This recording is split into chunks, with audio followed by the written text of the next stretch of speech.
Em, bueno, ahí está grabando. Vamos a empezar. Pórticos con efectos impuestos. Los efectos impuestos son lo mismo que lo que vimos en estructuras 2, ¿verdad? Serían los asentamientos, serían los gradientes de temperatura o las variaciones uniformes de temperatura.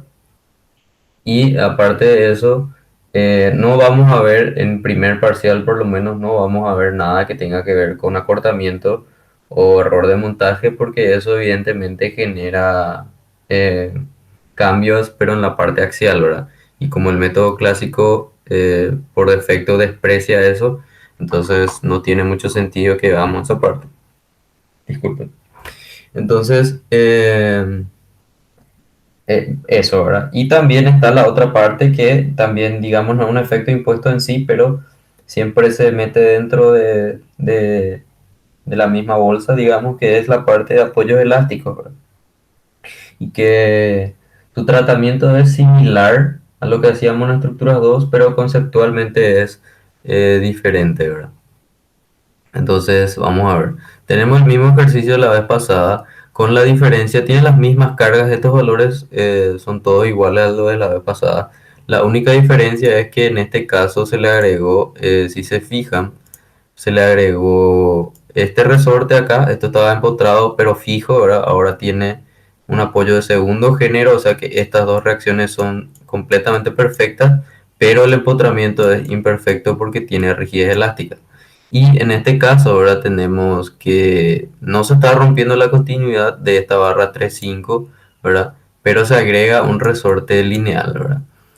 Y bueno, vamos a ver cómo se trata eso. También se agregó un gradiente de temperatura sobre esta barra.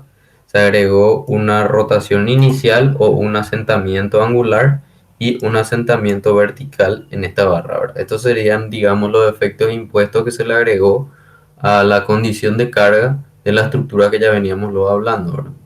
O resolviendo. En este caso sí le cambié el valor de EI, ¿verdad? Que venía siendo unitario por cuestiones de practicidad, pero como los valores de muchos efectos impuestos que vamos a ver hoy son dependientes de EI, un valor de EI unitario es muy pequeño, entonces como que tener efectos impuestos de valor muy pequeño, digamos que no suman y no resta a fines de demostrar el efecto de estos efectos, ¿verdad? Vale la redundancia.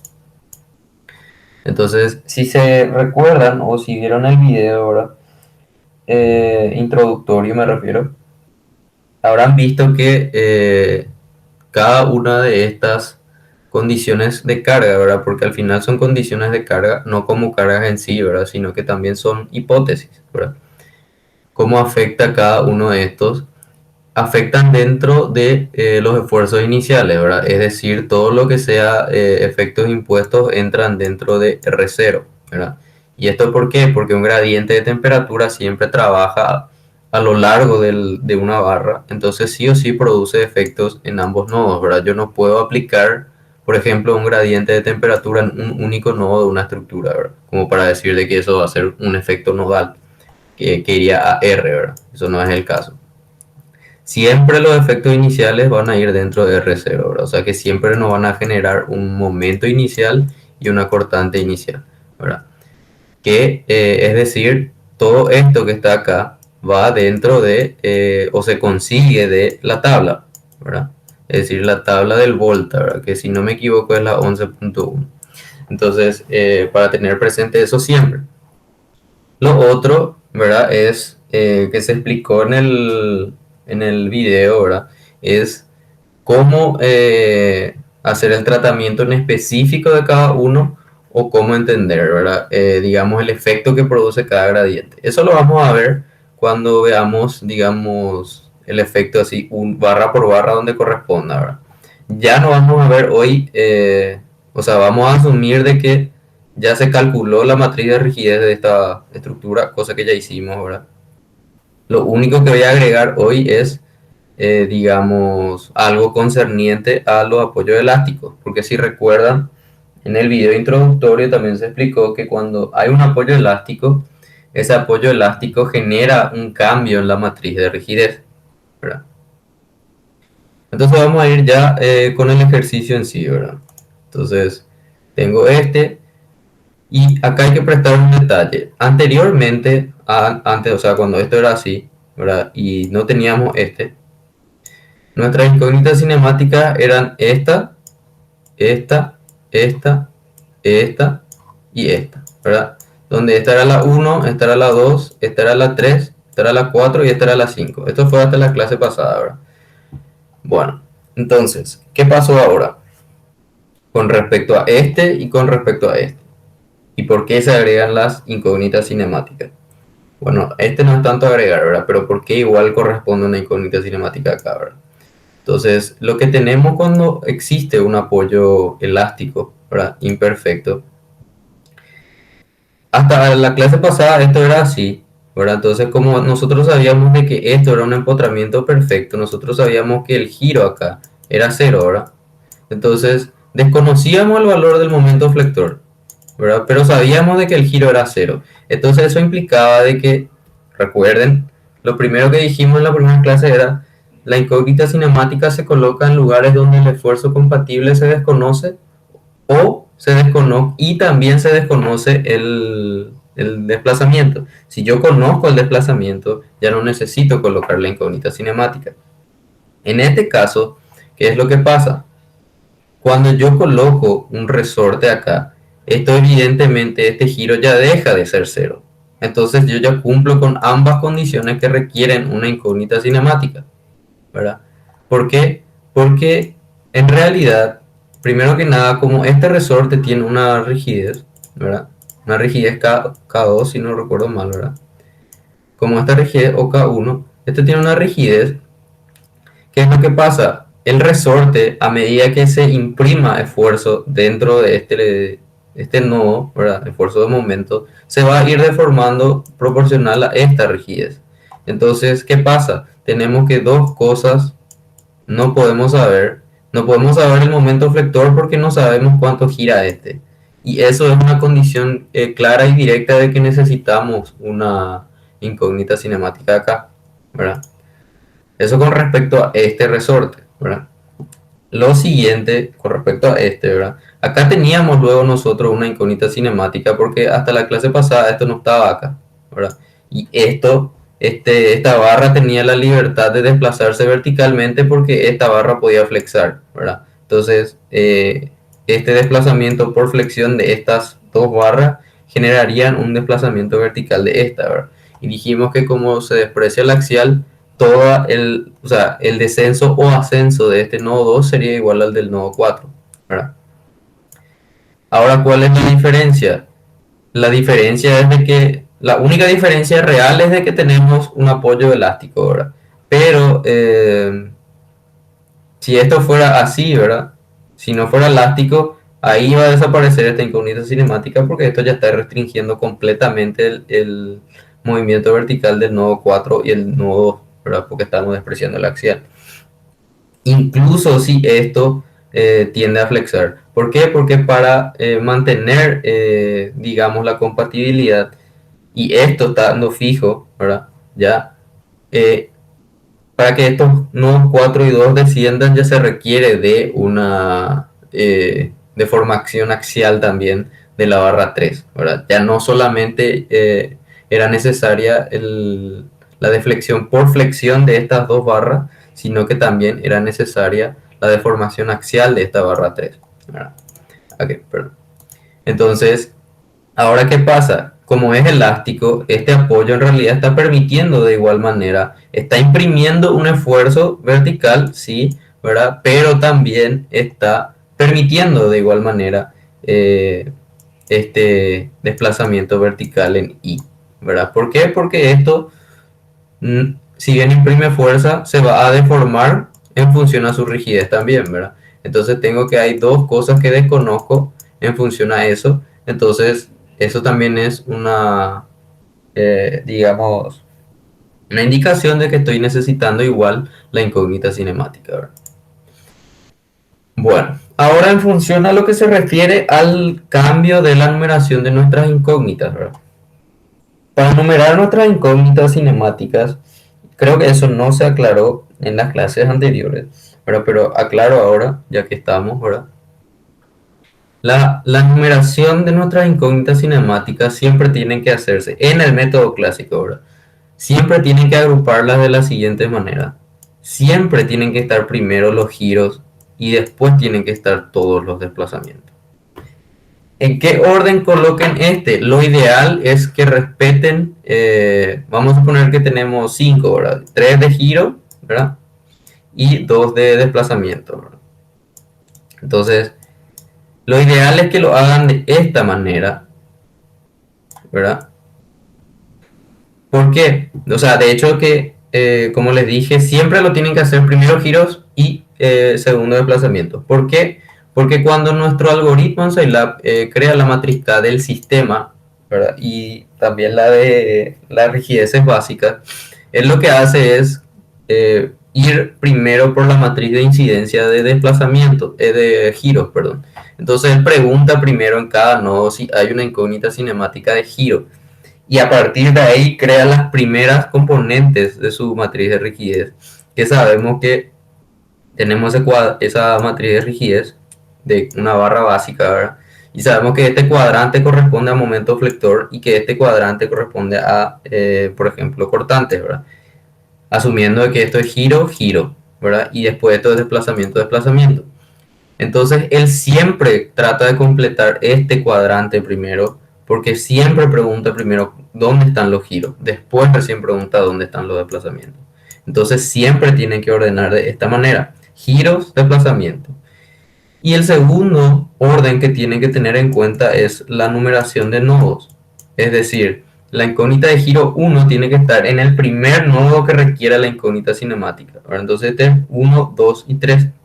Entonces, la vez pasada, como esto era, digamos, perfecto, pasé del 1 al 2, ¿verdad? Porque este ya era 3 y 4, ¿verdad? Pero en este caso, como este nodo sí requiere incógnita cinemática, que no tenía antes, tuve que renumerar, digamos, las incógnitas cinemáticas en función de lo que vimos la vez pasada. Esto era 1, esto era 2, 3, 4 y 5, ¿verdad? Ahora, evidentemente, estos dos, entonces estos 3, 4, 5 y 6, ¿verdad? Atendiendo a este ordenamiento global de las incógnitas cinemáticas. ¿Se entendió eso? Bueno, bueno, lo siguiente, ¿verdad? Dicho eso con respecto a las incógnitas cinemáticas y haciendo esa aclaración de cómo numerar, vamos a ir a la matriz de incidencia ahora, ¿verdad? Entonces, la matriz de incidencia es prácticamente igual con la única diferencia ahora de que esto ya es la incógnita 2, ¿verdad? Entonces, todo lo que vimos la clase pasada se vuelve a numerar en función a la nueva numeración de las incógnitas cinemáticas, ¿verdad? Y como les dije la vez pasada, en la matriz de incidencia los desplazamientos tienen una numeración que empieza otra vez del 1, ¿verdad? Entonces hay que tener presente de cuál es el desplazamiento que está antes del otro, ¿verdad? Que es indistinto si yo quiero hacer, por ejemplo, el horizontal primero al vertical, ¿verdad? Pero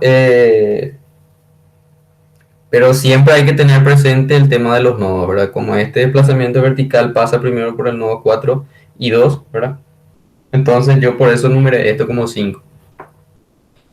Y cosas así, ¿verdad? O sea, tienen que prestar atención nomás con eso. Pero la matriz de incidencia ahora está numerada con, con el nuevo orden, vamos a decir. Lo siguiente, ¿verdad? Es la rigidez que no se colocó en las clases anteriores, que es de esta barra, ¿verdad? Porque hasta la clase pasada nosotros no teníamos una incógnita cinemática acá, entonces esta barra como ahora ya tiene una incógnita cinemática, evidentemente que va a empezar a tener, va a estar aplicada rigidez en función a este giro o esta incógnita cinemática, entonces hay que agregar esta, estas rigideces a la matriz de rigidez global, ¿verdad? Evidentemente que esto el Scilab lo hace solo porque nosotros ya le indicamos su condición de apoyo y le condicionamos con la matriz de incidencia de que tenga una incógnita cinemática en el apoyo derecho de la barra 2, ¿verdad? Pero para que tenga presente de que si hacen a mano el ejercicio, tienen que agregar esto, ¿verdad? Lo siguiente, ¿verdad? es ver los efectos impuestos que no vimos la clase pasada, porque la clase pasada vimos como la hipótesis de carga externa. Entonces, esto también es de la tabla, ¿verdad? Y si bien en la tabla del Volta, cuando habla de los desplazamientos, digamos, en función a asentamientos, solamente tiene el que corresponde a asentamientos transversales, ¿verdad? Es decir, esta es la barra y se desplaza transversalmente. Pero también es posible tener un asentamiento de giro, ¿verdad? Es decir, que el apoyo está girando, ¿verdad? Pero lo que quiero que tengan presente por el momento es, fíjense en la fórmula, ¿verdad? Recuerden que esto era la empotrada, esto era la apoyada empotrada y esto era la apoyada, ¿verdad? Entonces, sabemos que esto si está, digamos, apoyado, ¿verdad? El simple hecho de que esto se desplace no genera ningún esfuerzo en específico porque un desplazamiento externo no genera esfuerzo sobre una isostática, ¿verdad? Entonces, evidentemente por eso en nuestra vía apoyada vamos a tener que las dos cortantes B sub 0 van a ser 0, ¿verdad? Y lo siguiente es ver, estamos trabajando con la barra apoyada empotrada, entonces esta es la columna que corresponde. Y quiero que se fijen en la fórmula. Dice 3EI dividido L cuadrado por la diferencia de desplazamiento, ¿verdad? Y hace la diferencia de desplazamiento porque en realidad lo que él te está tratando de decir es que mantenga fijo uno de los dos y hagas como si fuera que la formación total se está dando ya por la diferencia de ambos desplazamientos, cosa que tiene sentido. Entonces, ¿qué significa eso y qué implica esta fórmula? Si recuerdan, esta es la misma fórmula que se utiliza cuando utilizamos la matriz de rigidez, ¿verdad? Si yo tengo esta viga apoyada en postrada, ¿verdad? Y digo que acá hay una incógnita cinemática. El valor de momento flector que va a venir acá es 3EI sobre L cuadrado, ¿verdad? ¿Y por qué queda hasta acá la fórmula? Porque evidentemente nosotros habíamos dicho que esta R es 1 cuando es incógnita cinemática. Entonces, siempre por eso yo coloco, cuando creo la matriz de rigidez, pongo la R que corresponde, ¿verdad? Porque tengo que tener presente de que este momento flector es proporcional al valor real del desplazamiento. Pero en este caso ya tengo un valor de desplazamiento, ¿verdad? Que es justamente el valor del asentamiento, ¿verdad? Entonces, la fórmula en este caso ya queda como esa misma fórmula multiplicada por el valor de la diferencia de asentamiento, ¿verdad? Pero es raro, digamos, que en un ejercicio práctico tengamos asentamiento de ambos lados. Entonces, vemos acá, las cortantes iniciales son 0, el momento 1 es 0, ¿verdad? Porque tenemos un apoyo de segundo género. Y entonces el valor de momento flector en el empotramiento va a ser 3EI L cuadrado por el valor del asentamiento delta B que vimos, creo que eso no les mostré, ¿verdad? Pero estaba entre los datos del ejercicio acá, ¿verdad? Que es el asentamiento vertical es 3 centímetros, ¿verdad? Entonces, mantener eso, ¿verdad? Todo en todos metros, multiplico por EI 3, 4 la longitud y obtengo este valor de momento flector. A partir de ahí obtengo las cortantes que se generan por el asentamiento vertical, que sí pueden llegar a tener un valor, porque ya estamos actuando sobre la hiperestática y no sobre la vía apoyada, ¿verdad? Y tenemos esto. ¿Alguien quiere hacer una consulta?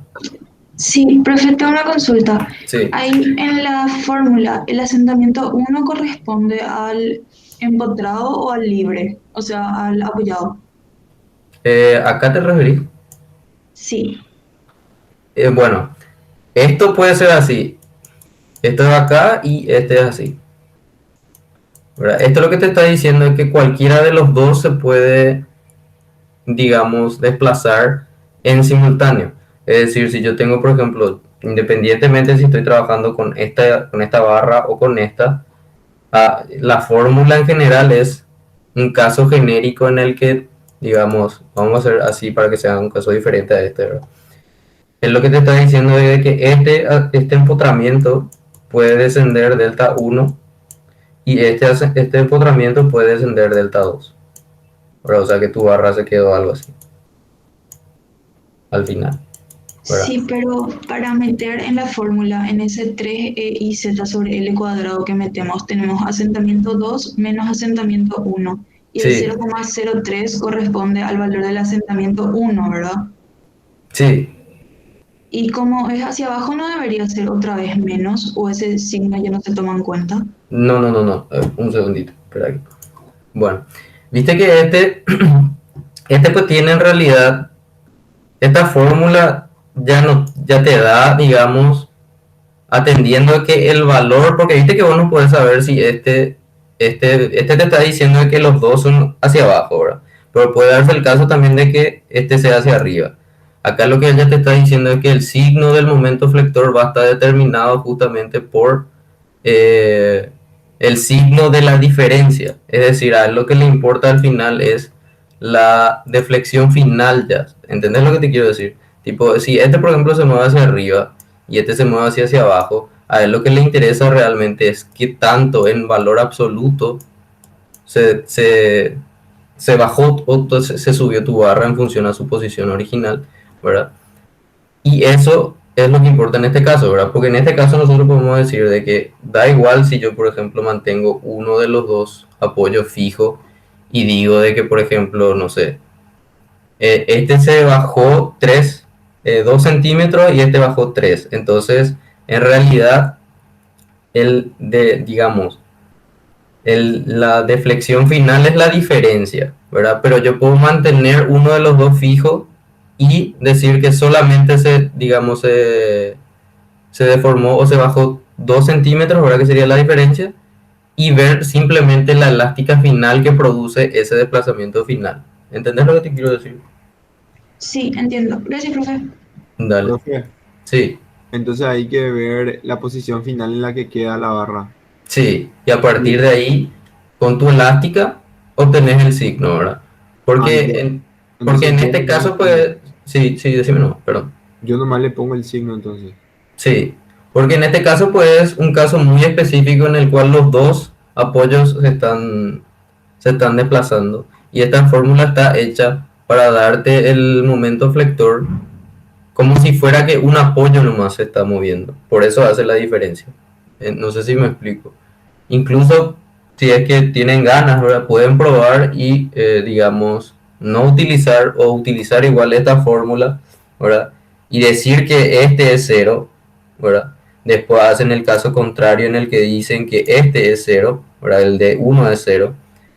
Y después hacen la sumatoria porque son dos efectos que se producen en simultáneo, ¿verdad? Y el momento flector final, ¿verdad? Va a ser la sumatoria de los momentos flectores cuando este era cero más cuando este era cero, ¿verdad? Y al final van a sumar los dos momentos flectores y le va a quedar esta fórmula. O sea, siempre el valor final de momento flector que queda es en función al desplazamiento absoluto que tuvo la pieza, ¿verdad? En función a uno de los dos extremos. En este caso, ¿verdad? Yo ya puse, ya, o sea, lo correcto, digamos, hubiera sido hacer mi, mi elástica, ¿verdad? Y colocar, porque acá lo que yo quise hacer ya directamente en función a la elástica directamente. Yo aparté esto, ¿verdad? Tengo mi línea de puntos, esta es mi deformada real y voy de la línea de puntos a la deformada, ¿verdad? Entonces yo ya sé que esto es negativo y ya sé que su valor absoluto es este por digamos, la deflexión total, ¿verdad? Entonces yo esto ya mantengo un valor absoluto y le coloco en signo en función a esta elástica. Esa es mi forma particular de resolver. Pero si ustedes igual quieren utilizar esto, lo pueden hacer, ¿verdad? Solamente es prestar más atención cómo, cómo estoy asumiendo esta caracterización del estado de carga, ¿verdad? Hasta ahí todo bien, ¿verdad? Para pasar al siguiente. Claro, ¿verdad? Tengo este. Eh, algo que me faltó decir es que dice datos de hipótesis de carga, ¿verdad? Y está diciendo de que esto es una hipótesis de carga y esto es otra, ¿verdad? Esto no se puede considerar una hipótesis de carga porque esto es un apoyo. El apoyo forma o no parte de la estructura, punto, ¿verdad? No es una hipótesis de carga a no ser de que ya nos esté dando, digamos, el valor final de los resortes en función a su deformación. Si ya nos da la deformación de los resortes y nos da la rigidez, sí ya es una hipótesis de carga. Si no nos da, es simplemente un apoyo del sistema estructural. Pero en este caso nos está diciendo que esta es una hipótesis de carga y esta es otra hipótesis de carga. Y en nuestro Scilab nosotros tenemos una variable que se llama NH, que es para indicar el número de hipótesis. Hasta la fecha ahora habíamos colocado 1 porque teníamos solamente una hipótesis de carga. En este caso nos está pidiendo que resolvamos por separado, entonces nuestra NH va a ser 2, ¿verdad? Y ahora le voy a explicar cómo eso afecta a lo que veníamos haciendo. Quedamos acá ahora. Entonces yo tengo que cargar en mi matriz Q sub 0, tengo que cargar los esfuerzos iniciales, ¿verdad? Que ahora en este caso corresponden a los efectos impuestos que entran en la hipótesis 2, ¿verdad? Porque la hipótesis 1 son solamente las cargas externas. Entonces, ¿cómo hago eso? Nuestra matriz Q sub 0, primero que nada, es una matriz lista, ¿verdad? O sea que dentro de Q sub 0 hay Q sub 0 para la barra 1, hay Q sub 0 para la barra 2, etc. Pero aparte de eso, es de NC, ¿verdad? NC por NH. Cada Q sub 0 es de NC por NH. ¿Y qué significa eso? Que tiene NC siempre es 4 porque son 2 flexiones, ¿verdad? Y 2 cortantes, la izquierda y la derecha para cada uno. Entonces siempre tiene 4, ¿verdad? Que eran las MI, MJ, BI, PJ, ¿verdad? Y aparte tiene 2, en este caso, la cantidad de columnas en función a la cantidad de hipótesis de carga. ¿Por qué? Porque los esfuerzos iniciales que producen las cargas externas, ¿verdad? No necesariamente son los mismos que los que producen los efectos impuestos, ¿verdad? O si queremos ir más allá, ¿verdad? Y separar cada carga que hay como una hipótesis en específica, cada esfuerzo inicial que produce cada carga en específico tiene que ir en una columna. En este caso hicimos la asociación más razonable, ¿verdad? Carga externa una hipótesis, efecto impuesto la otra, ¿verdad? Entonces, todo lo que vimos hasta la clase pasada quedaría en esta columna, ¿verdad? Y todo lo que vamos a cargar hoy, ¿verdad? Va a ir en esta columna. Entonces, si se fijan, esto es lo que vimos en la clase pasada donde teníamos acá la carga triangular en esta barra, ¿verdad? Y esto fue lo que cargamos. ¿Y cómo hago ahora? Antes, o la clase pasada, yo no coloqué esto, ¿verdad? Porque no era necesario, era simplemente indicar que en la Q sub 0 de la barra 1 tengo que cargar estos efectos iniciales. Ahora necesito indicarle qué hipótesis. Pongo 2 puntos acá porque le estoy diciendo voy a cargar en todas las componentes, es decir, voy a cargar todos los momentos izquierdo y derecho y todas las cortantes izquierda y derecha. Por eso pongo punto doble acá. Y acá pongo coma e indico 1. ¿Para qué? Para que él entienda que tiene que cargar en la primera hipótesis, que es su primera columna, ¿verdad? O sea, en este caso yo decidí, ¿verdad? Que la hipótesis 1 sean las cargas. Entonces yo tengo que indicar de que voy a colocar en la primera columna las cargas externas. Y en este caso, ¿verdad? Que son todas estas fórmulas y estos valores, yo indico que es la hipótesis 2. Pero esto, si se fijan, va hasta la línea 94 y esta va en la 95. O sea que sí o sí tienen que cargar 2 veces indicando la hipótesis. Y tienen que tener mucho cuidado, digamos, de volver a darle valor a MI, MJ, BI, BJ. ¿Por qué? Porque puede darse el caso, ¿verdad? De que una hipótesis no produzca, digamos, esfuerzo inicial, ¿verdad? Y me quede, por ejemplo, este 0. Pero vamos a suponer en el caso de que, vamos a hacer al revés, de que en esta hipótesis, por ejemplo, sí tenía un valor MI, ¿verdad? Y yo acá no me tomo el tiempo de volver a nombrar, por ejemplo, MI, porque en esta hipótesis MI es 0, ¿verdad? ¿Y qué pasa? Si yo no vuelvo a darle un valor a MI como 0, él va a asumir el valor que se quedó acá. Y voy a meter eso dentro de esta hipótesis. Entonces, tienen que tener mucho cuidado con esto. Siempre hay que volver a meter cada una de estas variables que son nuestros momentos iniciales y volver a darle valor como si fuera una hipótesis completamente nueva. No importa el valor que genere, porque se pueden llegar a equivocar con eso. Y si se equivocan en la matriz Q sub 0, eso sí o sí va a afectar su resultado y van a perder muchísimos puntos por eso. Bueno, eso funciona esta barra ahora, ¿verdad? La siguiente barra, si no me equivoco, ya era la 4, ¿verdad? ¿Por qué? Porque teníamos la rotación o el asentamiento angular y teníamos el gradiente de temperatura, ¿verdad? Que es lo que se ve, vamos a ver un poco. Acá tenemos este gradiente de temperatura, ya nos da el coeficiente de dilatación térmica, ¿verdad? Dice TI, TS, ¿verdad? Que es 10 y 40 grados Celsius y tenemos una rotación angular, ¿verdad? De 10 a la menos 3 radianes, ¿verdad? Entonces, digamos, la cuestión con los asentamientos, primero que nada, angulares, es la misma que la que tendríamos asumiendo, y eso no está, por eso le digo que eso no está en la tabla del Volta. La tabla del Volta solamente te da fórmulas para asentamientos que son transversales, no te da para los que son angulares. Pero si se fijan, yo acá, esto que está acá, ¿verdad? Son, digamos, los esfuerzos iniciales que quité de esta fórmula, ¿verdad? Que vamos a ver después. Pero como estas dos hipótesis se están dando en simultáneo en esta barra, ahora tengo que sumar los dos efectos. Y la fórmula de esfuerzo inicial, si se fijan, las que utilicé son 2EI y 4EI. ¿Y eso por qué? Porque esta es una barra bien postrada. Y la barra bien postrada sabíamos que si gira, ¿verdad? El extremo que gira tiene como rigidez 4EIL, ¿verdad? Y el que no gira es 2EIL, como una cuestión recíproca.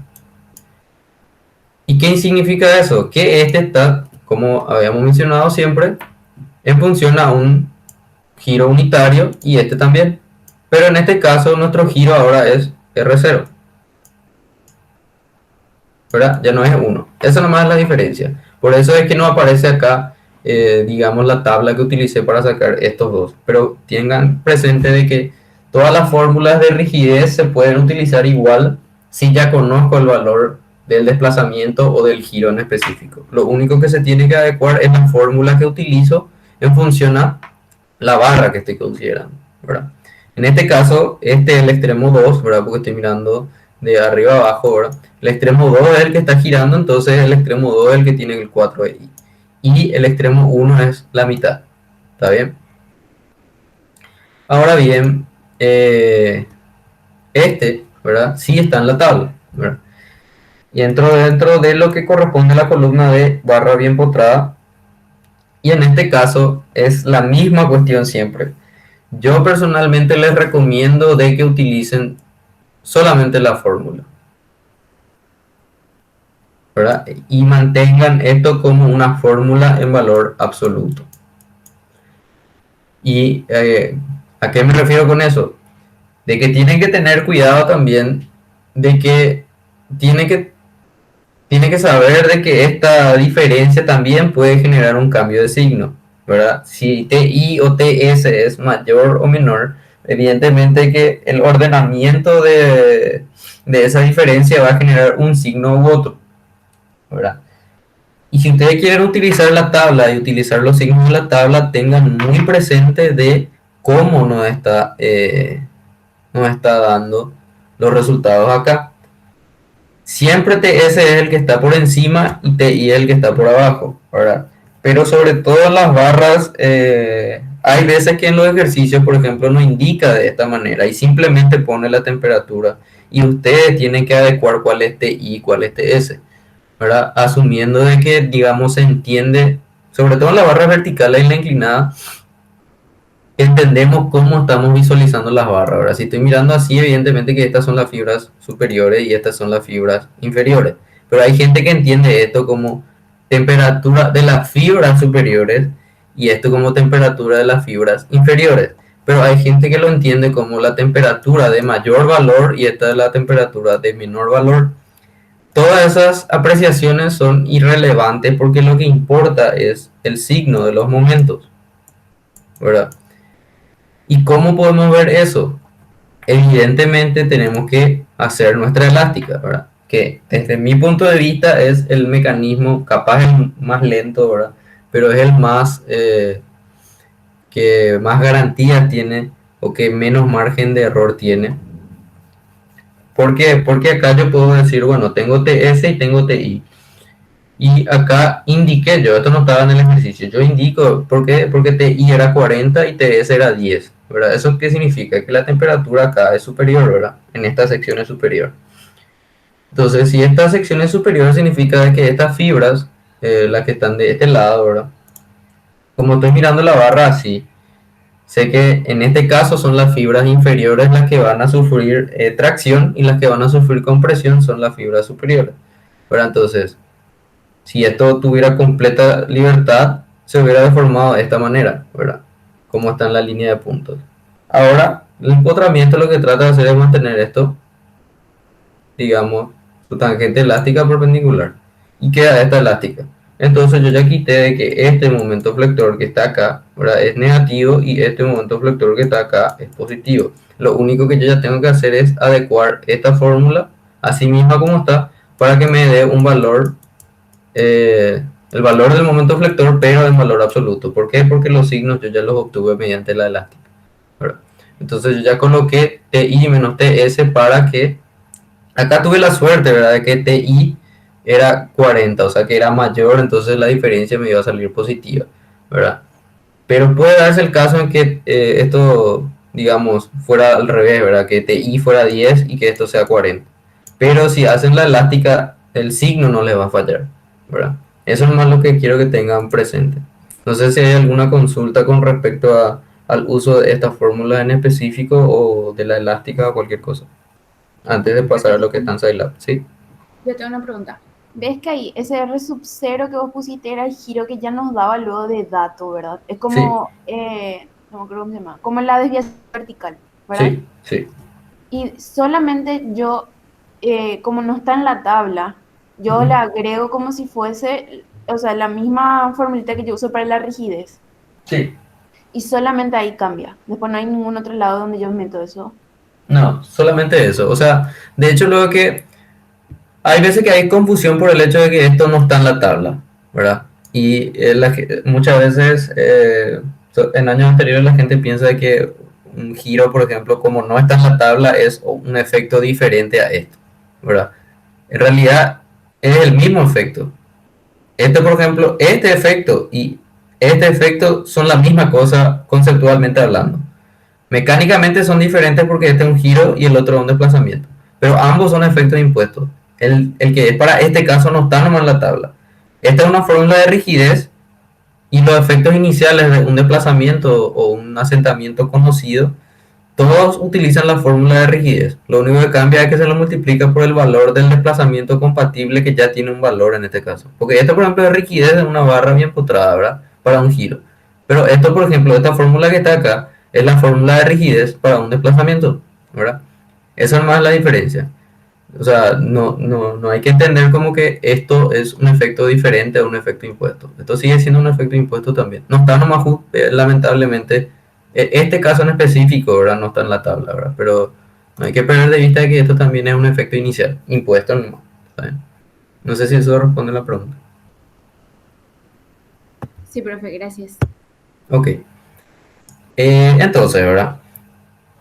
Habíamos visto de que tenemos ahora nuestras dos hipótesis y en este caso, ¿verdad? Particular, estas dos forman parte de una misma hipótesis porque estos dos son efectos impuestos, ¿verdad?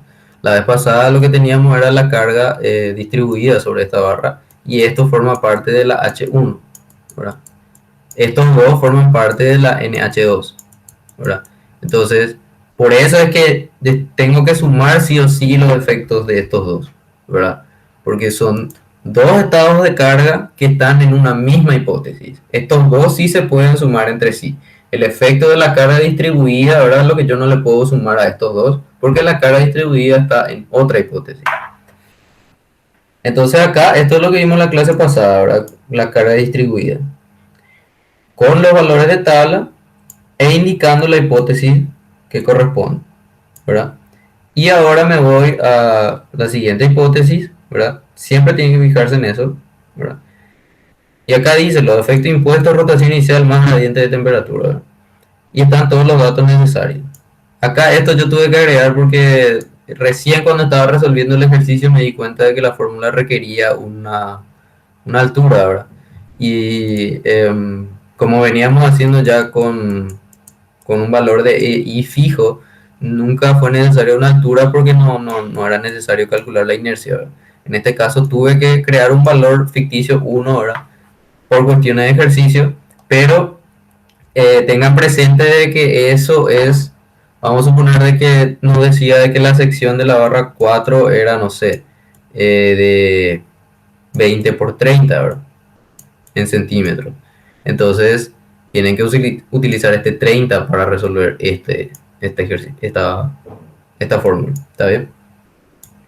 Entonces, acá, ¿verdad? Yo coloco todos los datos de estas dos hipótesis que son necesarias y coloco estas mismas fórmulas, ¿verdad? Para obtener estos momentos iniciales y estas cortantes iniciales. Y lo meto dentro de el valor de hipótesis que le corresponde, ¿verdad? Entonces, ahí está la barra 4 y me queda solamente la barra 5, ¿verdad? Que también, eso es lo que me faltó explicar. Tenía solamente esos efectos iniciales, pero ¿qué pasa? El gradiente de temperatura, pues, tiene dos partes, ¿verdad? Como hay una diferencia de temperatura entre fibras, evidentemente que se va a producir el momento ficticio, ¿verdad? Pero también en la fibra media hay ocurre una variación uniforme en la fibra media, ¿verdad? Entonces la barra va a tender a deformarse axialmente, ¿verdad? Y en la práctica, en la teoría no sé cómo van a hacer, ¿verdad? Eso tiene que ver con los ingenieros, pero en la práctica nosotros vamos a asumir de que esta es la barra que sufre gradiente de temperatura y acá arriba tengo una barra que está empotrada esta. El efecto axial ocurre sobre esta barra porque en función a este gradiente esto se va a querer deformar axialmente. Este efecto en esta barra yo lo voy a despreciar. Pero ¿qué pasa? Cuando esta barra se deforma axialmente, va a mover transversalmente esta barra. ¿Se entiende lo que les quiero decir? Y este efecto transversal sobre esta otra barra sí vamos a considerar. Entonces, me voy a la barra 5 y esta, ¿verdad? Es la deformación por temperatura que sufrió la barra 4, ¿verdad? Por eso es de que, voy a poner acá, esta fórmula de deformación por temperatura es la temperatura media, ¿verdad? Por L por alfa. Temperatura media es 40 más 10 sobre 2. 8 es la longitud de la barra 4, no de la barra 5, de la barra que se deforma, que era la barra 4, y por su coeficiente de dilatación térmica. Acá, por una cuestión digamos, de que el gradiente no era lo suficientemente grande, tenemos una deformación muy pequeña, ¿verdad? Entonces prácticamente no afecta, ¿verdad? Podría haberlo despreciado, pero a fines de mostrarle de que hay que considerar es que le estoy mostrando, ¿verdad? O le estoy considerando, mejor dicho, en este caso. Y acá tengo otra vez el mismo caso anterior en el que tengo ya una deformación vertical conocida, ¿verdad? Entonces tengo que utilizar otra vez esta misma sección de la tabla. La diferencia es de que la barra 5 es una barra bien potrada y en lugar de utilizar esta fórmula ahora tengo que utilizar esta. Que si se fijan en sus fórmulas de matriz de rigidez, este 6i sobre L cuadrado es la misma fórmula que cuando estoy considerando, por ejemplo, una incógnita cinemática de desplazamiento vertical. Acá puse hacia abajo, ahora la mayoría de las incógnitas cinemáticas son hacia arriba, pero para que sepan más, ¿verdad? O para que entiendan. Y esa fórmula de rigidez siempre es I sobre L cuadrado, ¿verdad? Que es la misma fórmula que estoy utilizando acá, multiplicado por el valor del desplazamiento total, en este caso. Esto es desplazamiento total. Y bueno, entonces este permanece fijo, entonces el desplazamiento total es este. y utilizo las fórmulas, obtengo los valores. En este caso, acá pifié, ¿verdad? Porque tendría que haber colocado la foto del Scilab, ¿verdad? Como lo hice en este caso, ¿verdad? Pero por lo visto se me pasó. Pero esto también se tiene que agregar en la Q sub 0. Esto se tiene que agregar en la Q sub 0, ¿verdad? De la barra 5, punto doble, ¿verdad? Y 2, para indicar hipótesis 2. Todo esto como MI, MJ, VI y BJ. Donde esto es MI, esto es MJ, VI y BJ. ¿Está bien? Y en esta parte, ¿verdad? Que sería la hipótesis 1, entraría el par concentrado que estaba acá, que ya cargamos la clase pasada.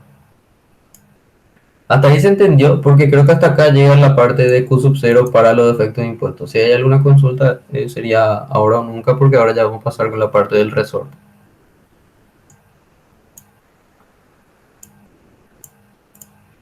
Bueno, entonces me voy a ir a la parte de corrección de la matriz de rigidez a causa de apoyos elásticos. Acá hay un pequeño texto, ¿verdad? Los apoyos elásticos aportan su propia rigidez en el nodo en el cual se ve afectada la barra por la incógnita cinemática. Esto hace que se corrijan solamente las componentes diagonales correspondientes a la incógnita cinemática que están asociadas a dicho apoyo elástico. ¿Qué significa eso? Que mi matriz de rigidez del sistema, ¿verdad? Siempre tiene la particularidad, voy a hacer con dos incógnitas nomás para que la representación sea, digamos, más didáctica, ¿verdad?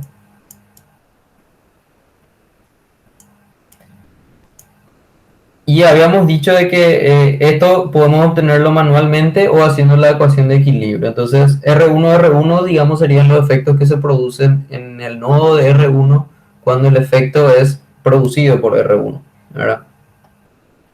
Y este es el efecto recíproco, ¿verdad? Estos dos yo sé que son simétricos, ¿verdad?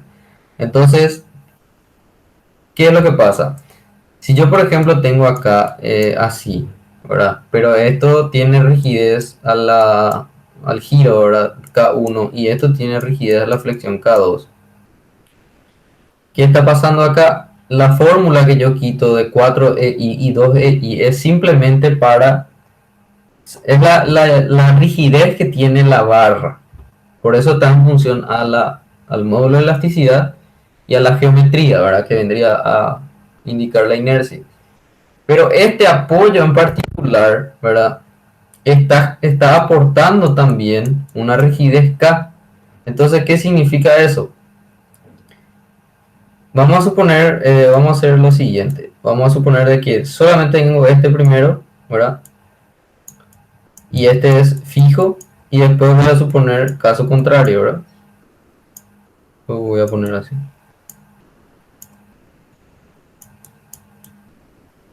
Así. ¿Qué pasa? Este nodo que está acá, si bien es cierto de que a los efectos de, digamos, analizar solamente la rigidez de la barra, ¿verdad? Como esto genera un momento flector, ¿verdad? Sí o sí yo igual lo tengo que considerar así. Y cuando quite la rigidez voy a quitar como 4EI, ¿verdad? Y como 2EI. Pero ¿qué pasa? Si yo separo realmente acá atrás, ¿verdad? Y hago otra vez eso.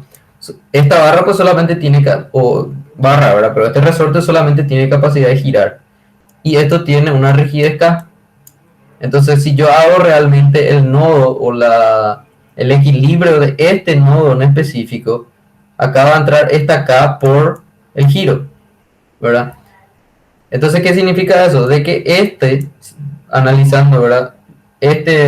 Hago la sumatoria o el equilibrio de este nodo, y digamos que este es R1 y este es R2, en este nodo van a entrar todos los efectos que se producen como consecuencia de R1, ¿verdad? Que sería la rigidez propia, pero si se fijan también va a entrar la rigidez del resorte.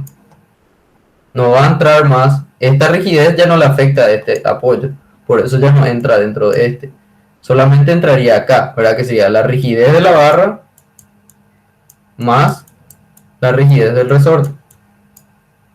Y en este caso, ¿verdad? Es el caso simétrico, ¿verdad? ¿Por qué? Porque yo cuando separe la barra del resorte, esto igual lo tengo que considerar así porque tiene igual una incógnita hiperestática acá de momento. Entonces analizo el caso de R2 y este es 4 y este es 2.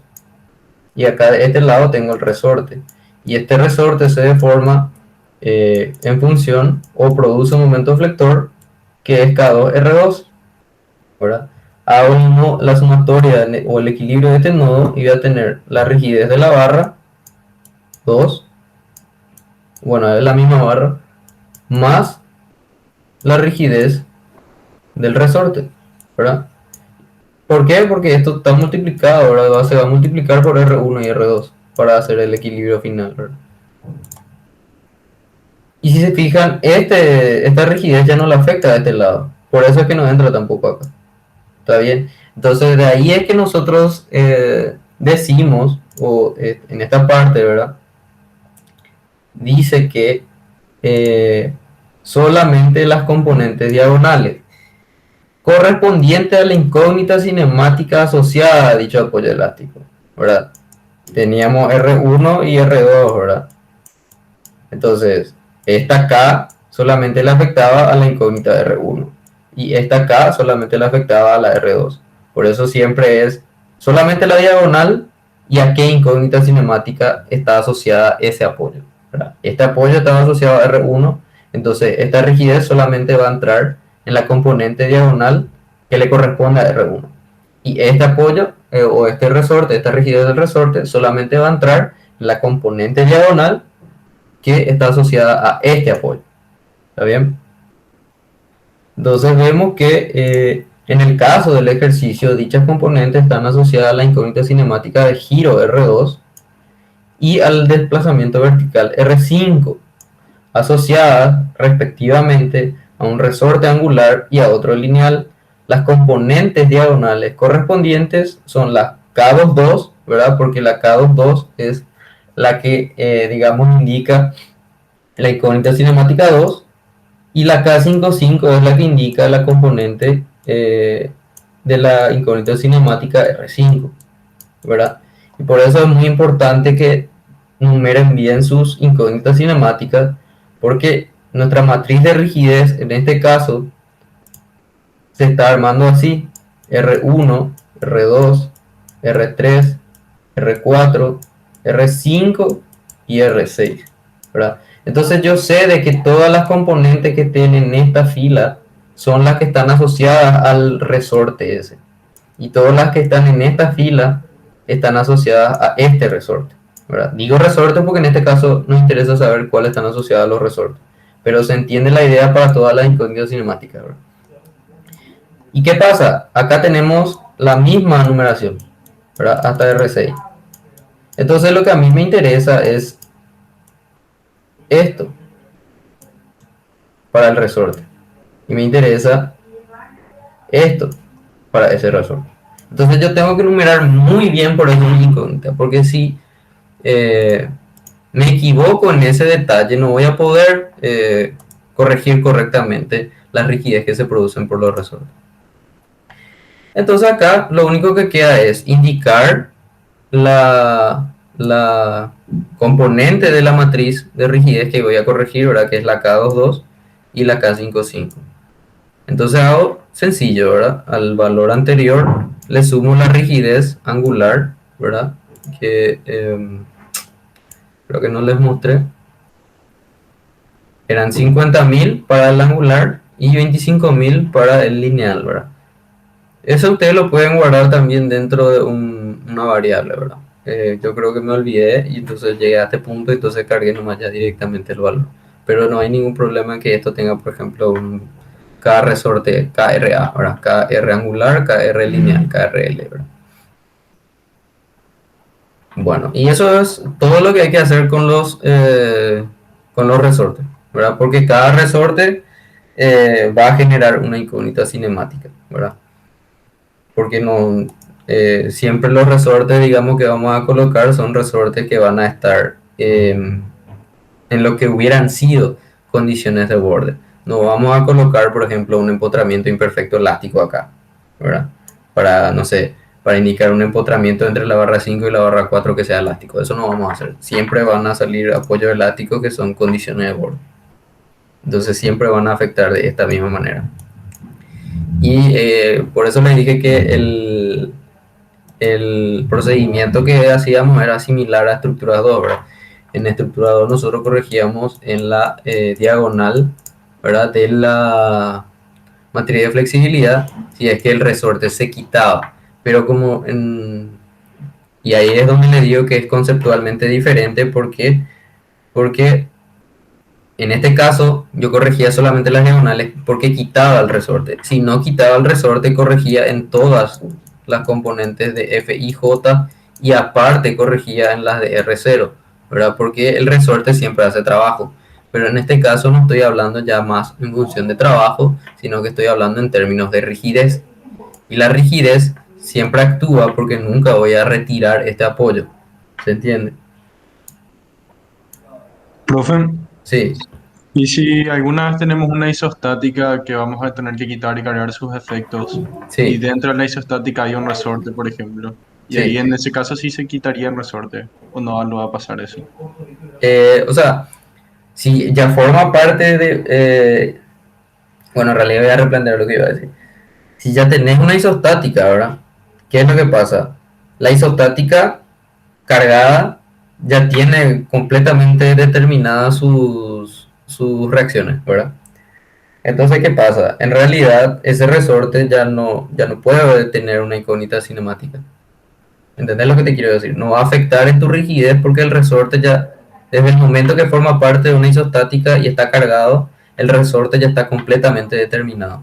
Entonces, no te va a afectar más. ¿Por qué? Porque vamos a suponer de que esto, en vez de ser el voladizo que tenía, ahora tenía yo así, ¿verdad? Así y así, ¿verdad? Para que sea una vía apoyada, ¿verdad? Y tenía una carga así acá, ¿verdad? Y vamos a suponer que este no estaba y que este tampoco. Bueno, entonces yo resuelvo este. ¿Y qué pasa? Acá, cierto, yo tengo un valor, voy a tener estas dos reacciones acá que voy a tener que llevar evidentemente a este lado, ¿verdad? Pero ¿qué pasa? Este resorte ya está completamente determinado. ¿Por qué? Porque la forma parte de un sistema que ya está completamente determinado. Entonces, ¿qué es lo que pasa? No es necesario que esto se retire o no, ¿verdad? O sea, la isostática siempre se va a retirar porque el método solamente funciona para estructura isostática. ¿Por qué? Porque vamos a suponer que yo, porque tiene el resorte, ¿verdad? Decido no retirar eso que estaba acá. Yo no tengo un CONDAP para indicar esto. ¿Por qué? Porque el CONDAP es solamente 1, 2 y 3, que sería apoyado, empotrado, empotrado, apoyado y empotrado. Esto es un apoyado que no está encuadrado acá. Entonces, esto yo no lo puedo meter siquiera dentro del algoritmo. Siempre lo voy a tener que retirar. Ahora, yo creo que tu consulta no es tanto si se retira o no el resorte. Entiendo, o sea, tu pregunta fue tipo, voy a tener que retirar el resorte de la isostática y no. ¿Por qué? Porque no es necesario realmente retirar. No sé si me estoy explicando bien. Decime si es que... Sí, o sea, mi pregunta era, o sea, viste que o sea, normalmente ignoramos nomás la isostática y cargamos sus efectos. Sí. Y tipo, si es que había que hacer alguna conexión, si es que la isostática tenía un resorte, nomás era la consulta. Ah, no, no hay justamente eso. Si es una isostática no hay ningún problema. Resolver la isostática y mover nomás sus efectos. Así como si nada. Porque como te digo, el resorte de la isostática ya está determinado. Entonces ya no va a afectar a la rigidez porque lo que afectan a la rigidez, si te das cuenta, son los resortes que no están determinados. Ahora, Sí, gracias, da- profe. dale, dale. ¿Alguna otra consulta? Profe, yo tengo una pregunta. En el Sí, taller nos va a pedir ponerle graficar después los diagramas que sacamos. sí, Nosotros tenemos que incluirle a la... a la isostática. Sí. Ya. No, esa no es mi pregunta, quería saber. Ah, ok. Y ahora un poco creo que... sí, una última cosa. Bueno, creo que para esto es mejor Bueno, en realidad no puedo porque ya cambié el algoritmo, ¿verdad? Pero hasta la clase pasada nosotros veníamos trabajando solamente con una sola hipótesis de carga, ¿verdad? Y nuestras matrices de resultado, ¿verdad? Que son la R chica, ¿verdad? Que son el valor real de nuestras incógnitas cinemáticas. La Q, ¿verdad? Que ya son los esfuerzos finales en la hiperestática. Y esto que lo traducimos después a MS y a BS, ¿verdad? Donde estos habíamos explicado que hacen la conversión de signo para pasar de estructuras 3, ¿verdad? A estática, ¿verdad? Eso era lo que hacía la MS. Donde este le cambiaba el signo al momento izquierdo y este le cambiaba el signo a la cortante derecha, ¿verdad? Porque habíamos hecho esa, ¿se acuerdan que hicimos, ¿verdad? Ese ejercicio para ver cuál de las, cuál de los efectos en qué extremo era el que había que cambiar de signo para cambiar de la convención de estructura a la estática. Y hasta la clase pasada, ¿verdad? Teníamos acá, en voy a cambiar. Acá solamente tenía esto. Acá simplemente ponía esto. Así nomás, ¿verdad? No estaba este. Siempre tenía el signo menos acá para indicar de que le cambiaba al momento izquierdo, ¿verdad? Con 1, ¿verdad? ¿Para qué? Para indicar de que lo que le interesa. La Q pues tiene el mismo orden que la Q sub 0. Es MI, MJ, BI y BJ, ¿verdad? Pero ya de la exostática final. Y en este caso, hasta la clase pasada estaba así. ¿Por qué? Porque ya le interesan todas las filas, perdón, todas las columnas de este. Pero como en este caso yo no le puedo pedir así nomás el resultado, porque mi Q en este caso ya tiene una H1 acá y tiene lo mismo pero para H2. Es decir, de que si yo coloco así, él me va a imprimir de esta manera el resultado. No me va a dar la sumatoria, no sé si me explico. O sea, me va a dar cada uno de los valores, pero matricialmente y separando por hipótesis. Me va a salir el diagrama de momento flector o los valores extremos de los esfuerzos para una hipótesis y para la otra, ¿verdad? Y así mismo va a imprimir la MS. Entonces yo manualmente le tengo que cambiar eso al algoritmo e indicarle acá este procedimiento extra. Ya no coloco punto doble, sino que le indico, quiero que el negativo del momento izquierdo de la hipótesis 1 se sume con el negativo del momento izquierdo de la hipótesis 2. ¿Para qué? Para que él haga esa sumatoria entre esas dos columnas. ¿Está bien? Y lo imprima como una única, como un único resultado que ya sería el momento izquierdo de esa barra, asumiendo ya todas las hipótesis como un efecto en simultáneo. Lo mismo lo hago para el extremo derecho, ¿verdad? Lo único que cambia acá es de que ya no le cambio de signo, ¿verdad? Porque es el momento derecho. Y tengo que cambiar la componente que estoy solicitando, ¿verdad? Que es la 2, porque es la que está acá, ¿verdad? Que sería la MJ. Y tengo que solicitar que sume también estas dos para obtener una única MJ. Idem para las cortantes, ¿verdad? Atendiendo de que acá la cortante es la derecha la que cambia de signo. ¿Se entendió todo hasta ahí? Sí, profe. Y el ejercicio nos puede, tipo, me va a decir lo hacen dos hipótesis. Porque si no puedo hacer del comienzo toda una hipótesis, no. Claro, si el ejercicio no te da... de hecho que este ejercicio tampoco decía explícitamente resolver en dos hipótesis. Era una cuestión de que yo nomás quise mostrarle, en el caso de que en el examen, ¿verdad?, les pida dos hipótesis. Si el ejercicio explícitamente no les dice resolver por dos hipótesis de carga o de forma implícita no le está diciendo que tienen que resolver con dos hipótesis, ¿cómo sería solicitar de forma implícita? Obtener, por ejemplo, el valor de momento flector que se produce como consecuencia de, no sé, en tal barra, como consecuencia de los efectos impuestos, ¿verdad? Entonces ya te está dando a entender de que vos tenés que tener alguna manera de separar los resultados, Me explico. Entonces ahí sí o sí vas a necesitar colocar en dos columnas diferentes para que tu MS te imprima eh, el valor de los momentos flectores para cada efecto en específico, ¿verdad? Que te está solicitando el ejercicio. Y esa sería la forma implícita de solicitarte. Pero si el ejercicio de alguna de esas dos formas no te está solicitando que resuelvas por dos hipótesis o más, puedes cargar todas en una misma hipótesis. Solo que sí, ahí vas a tener que tener mucho cuidado porque, por ejemplo, qué sé yo, esta barra, ¿verdad? O cada una de las que cargamos, este se tiene que sumar con este ya dentro de este. Esto y esto ya tienen que estar dentro de todo esto. Ya no puedes separar, digamos así. Este 3i L cuadrado por delta B ya tiene que estar sumado con este 7Q1 más 8Q2 L cuadrado sobre 120. ¿Me explico? Esa sería la diferencia más o menos entre resolver todo con una hipótesis y no hacerlo. ¿Te entendió todo?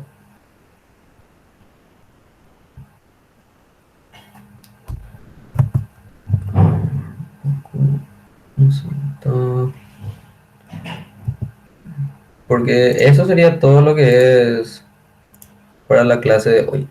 No sé si hay alguna consulta más o algo así. Si no hay ninguna consulta, creo que ya podemos dejar nomás hasta acá. Porque yo personalmente ya no tengo nada para mostrarle.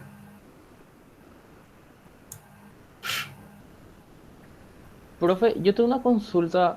Sí. Eh, estaba haciendo un ejercicio y me quedó una forma muy particular, te voy a decir. Ujú. Eh, no sé si comparto mi pantalla o qué para mostrarte o Sí, no hay problema. voy a preparar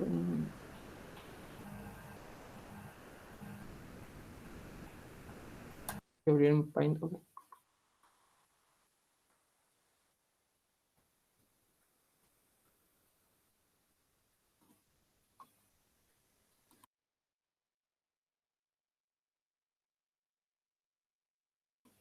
No me deja compartir, profe.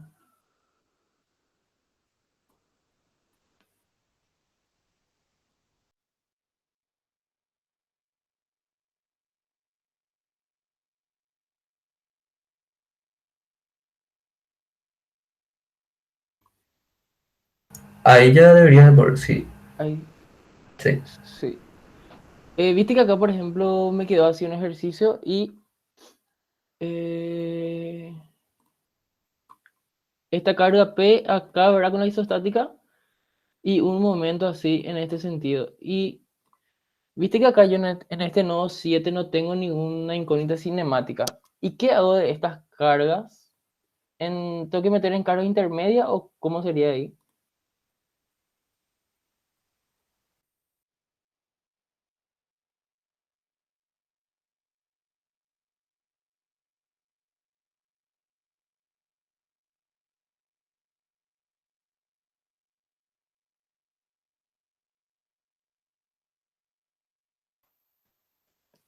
¿Me escuchás, profe?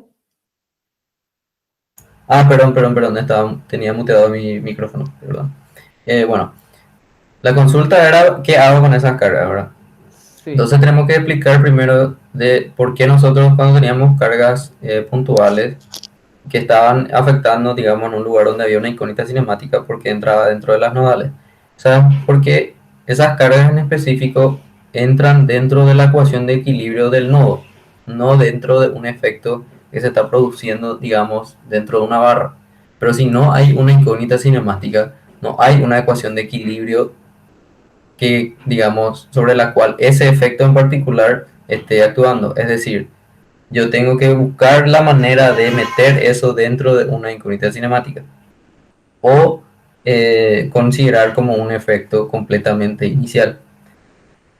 Y yo no sé si eso se llegó a mostrar en la teoría, pero cuando yo cursé, eso tratamos de que no pase en la práctica, pero cuando yo cursé, por ejemplo, normalmente uno cambiaba la condición de apoyo de la barra para que exista una incógnita cinemática ahí, ¿verdad?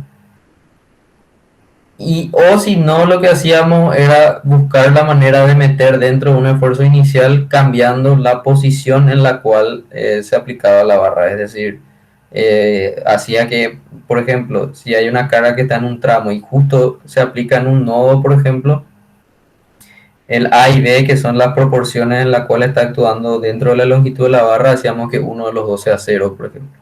Pero yo no sé específicamente qué solución en particular ni qué consideraciones se le está dando para resolver este ejercicio. Solo no que no sé.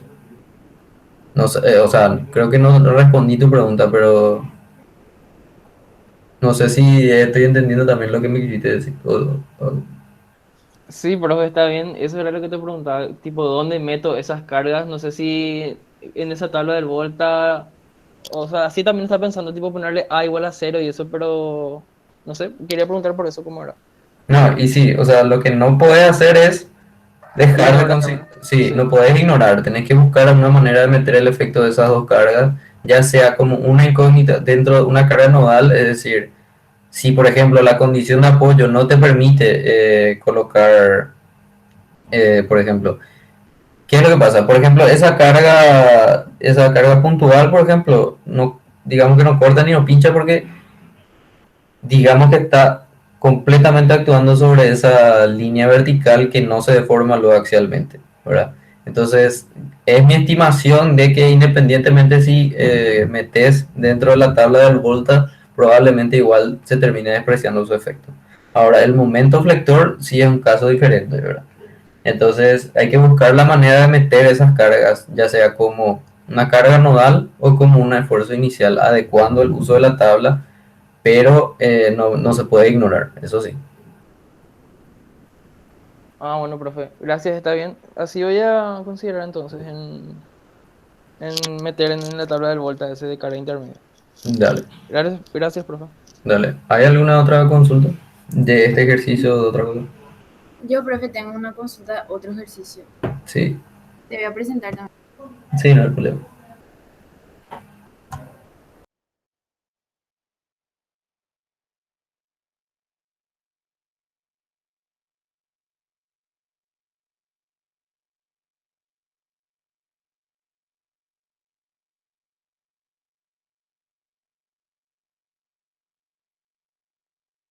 Profe, este ejercicio estaba haciendo y esta es la figura inicial.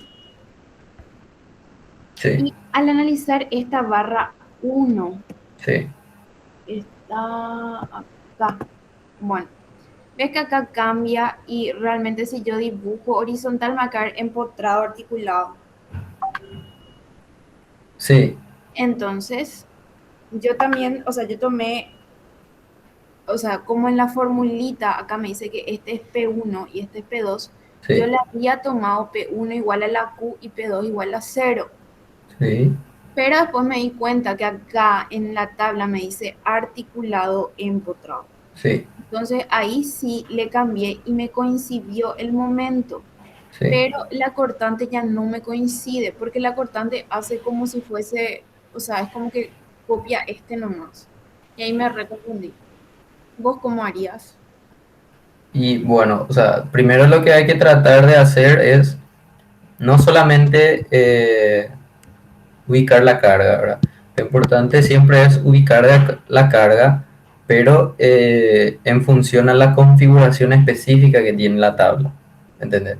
Tipo, en este caso lo que te está diciendo es de que la P1 es el valor de la carga que se está aplicando en el lado articulado y la P2 es la que se está aplicando en el lado empotrado, ¿verdad? Eso primero que nada. Lo siguiente es interpretar cómo está ubicada la carga en función a esos dos apoyos. ¿Eso qué quiere decir? Como esta barra de la tabla es una barra horizontal, es el apoyo izquierdo y el apoyo derecho, ¿verdad? Y la carga está por encima de esos dos apoyos actuando hacia abajo. ¿Me explico? En este Entiendo. caso, primero lo que nada tenés al revés porque tenés un caso en el cual tenés el lado empotrado hacia tu izquierda y el Ajá. lado articulado hacia la derecha. Y ahora tu carga está digamos, actuando. Tiene más eh, hacia el empotramiento. sí, y Pero eso, sí, discúlpame, sí, decime nomás. no decime nomás. Ah, bueno, y entonces, ¿qué es lo que pasa? Ahora la carga viene de la fibra inferior, ya no viene de la fibra superior, ¿verdad? No sé si me estoy explicando. Sí, creo que sí. Pues, si querés puedo presentar pantalla yo ahora y muestro algo. Dale, dale, dale. Eh, Ya dejo de presentar. bueno, a ver un poco. Y pizarro. Ahí se ve ya, ¿verdad? Este era el caso, ¿verdad? Y tenía así, si no me equivoco, ¿verdad? Y era así. Bueno, la tabla, ¿verdad? Es, primero que nada, si lo que yo tengo que entender es de que la tabla está así. Para la vía apoyada, ¿verdad? Es esto. Y entonces tengo que mirar esto así. Entonces, esto está de esta manera. Quiere decir de que esto es así, ¿verdad? ¿Se entiende? O sea que en realidad esto otra vez yo lo tengo que llevar acá. Para la B sub 0, ¿verdad? Estas son las B sub 0. Entonces nuestras B sub 0 van a ser así, ¿verdad? En sentido contrario a la carga, ¿verdad? Sí, Eh, pero ¿viste en sí. la tablita, profe? ¿En la qué? En la tabla. Ahí lo que yo no entendí cómo pusieron el PowerPoint, porque para el momento sí entendí lo que hizo, pero para la cortante no, pero en valor. O sea, entiendo que la cortante sea para abajo y todo eso, pero no entiendo por qué le dio, o sea, al momento sí le dio la vuelta y para la cortante no. No me fijé en ese detalle, discúlpame. Entonces, ¿Me puedes mostrar otra vez el...? voy a mostrarte yo. Sí, ¿verdad? Que tengo que dejar de compartir yo, creo. Eh, sí, ahí, creo que lo quiero.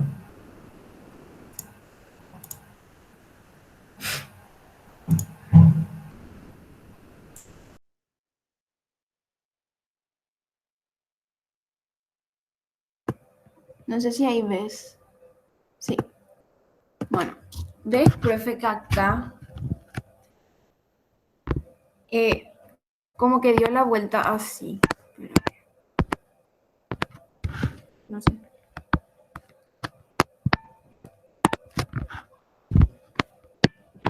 No me deja escribir.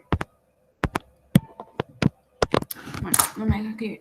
Pero ves que acá sí hizo que el momento, no sé si se me escucha, no sé, sí. Hizo Sí, que yo estoy escuchando. ok. Esto le puso 7P1 más 8P2, Sí, que es, que vendría a ser de este. sí. Pero la cortante a este le puso, o sea, como que le puso 2P1 más P2 y a este le puso por el código, nomás me había dado cuenta. Como que no cambió. Y Ah, yo cambiaría ya que cambié esto. y sí, o sea, en realidad ya se tiene que cambiar en función a la configuración nueva de apoyo. En función a la carga también. Y Así que, ahí lo que me confundí, porque a mí me quedaba, o sea, yo me equivoqué, ¿verdad? Y no cambié. Y después verifiqué con el código y ahí me di cuenta que sí tenía que cambiar porque como acá me queda empotrado, articulado y acá está articulado empotrado. sí. Después volví a cambiar y ya y cambié las cortantes también y después me di cuenta que no cambié las cortantes. Y ahí lo que me confundí. No, y sí, así como decides. Ok. Y le puedes avisar al profe para que suba al correcto si es que, o capaz yo nomás también algo estoy cargando mal, pero para que verifique, para saber si está bien. Sí, sí, no hay problema. No hay problema. Vale, gracias. Dale. ¿Alguna otra consulta?